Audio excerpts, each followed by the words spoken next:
Welcome back everybody to 31 Days of Horror, and today we're taking a look at 1974's Phase 4 from Vinegar Syndrome and on 4K.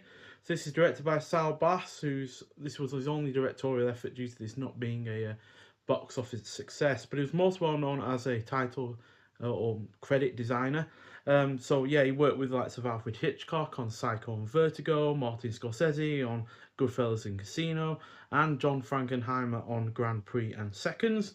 Worked on a whole bunch of more films, but they're the ones that stand out for me. So this is a science fiction horror film clocking in at 84 minutes long. Stars the likes of Nigel Davenport, who was in Nighthawks, Play Dirty and Sands of the Kalahari, Michael Murphy, who was in Shocker and Strange Behaviour, and Lynn Frederick, who was in Four of the Apocalypse and Voyage of the Damned, neither of which are actually horror films despite their titles. So when a colony of mutated ants try to overtake humans in a desert in Arizona, a pair of scientists try against all odds to fight the mutants. So this film is a lot calmer and less exploitation heavy than its premise would have you believe, which granted means this won't appeal to everyone as it isn't fast paced, lacks violence, and has none of the spectacle that other similar efforts would have.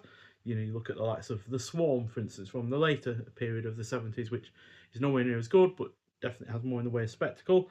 Um, but this is quite clearly going down a different path with its plot, which I can wholly appreciate, especially since it mostly works. So it's definitely going down a more of a thoughtful, more intelligence and more scientific route, despite being quite a sci-fi heavy film.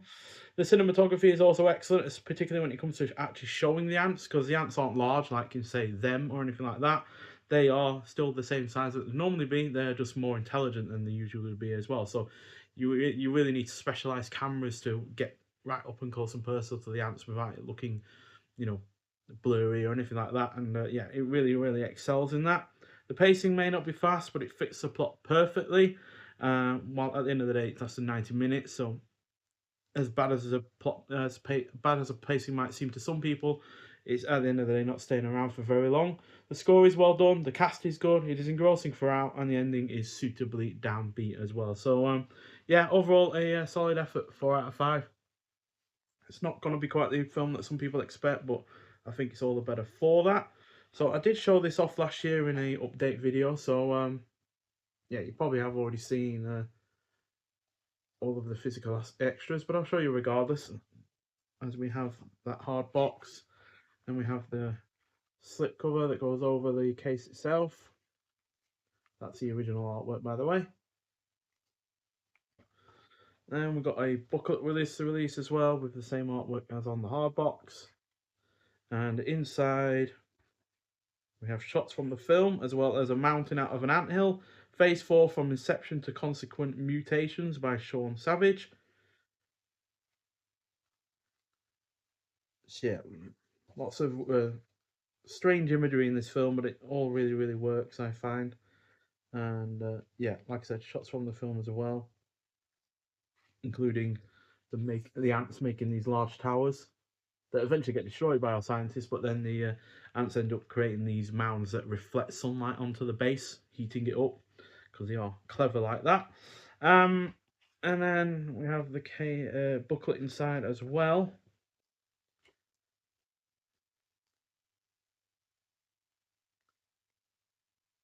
With those mounds appearing again. And inside are images presented here as the original hand-drawn storyboards for the end montage sequence. Of the more than 500 original storyboards and conceptual drawings for Phase 4 that were donated to the Academy Film Library in 1997, these final renditions from Sal Bass offer a unique glimpse into the creative process and just how closely they match his intended vision. So yeah, this definitely feels like someone who had a vision and was allowed to just go ahead with it, regardless of whether or not it was going to prove a box office success. So yeah, that's a nice little insight into the making of the film.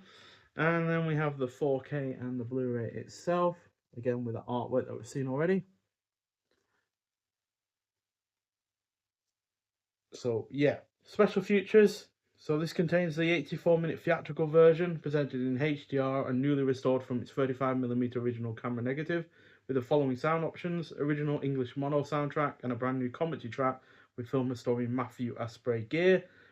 Uh, that's also included on the 2 Blu-ray discs. The first Blu-ray disc includes all of what was on the UHD disc, while the second one contains the 89-minute preview version of Phase 4 with the following sound options: English mono soundtrack from the London UK preview screening without narration, and the English mono soundtrack from the Los Angeles California preview screening with narration.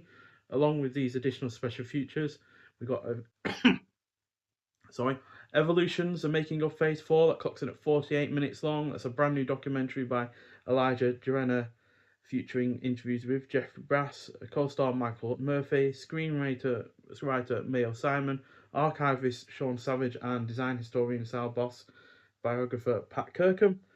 Formicide, Sinophonia, the music of and sounds of Phase 4. That's a 15-minute brand new featurette with composer Brian Gascoigne and electronic music artist David Rojas. Then we've got deleted shots and sequences, that's 2 minutes long. Raw footage from Sal Bass, original ending montage sequence, that's 16 minutes long. Theatrical trailer and stills gallery. So, yeah, all in all, an excellent film. Looks superb on this 4K as well. I know it's not a new one or anything like that, but it still looks pretty damn great.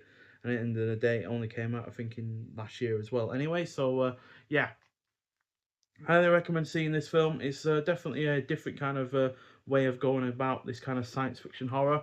Certainly goes down a different route than your 50s efforts. You look at Them, which is personally a little bit more enjoyable for what it's going for than this, but I also really rather enjoy what Phase 4 is going for in its own right as well. So yeah, but if you have seen it, I'd like to hear your thoughts on it. But nonetheless, thank you for watching, and I'll see you in the next one.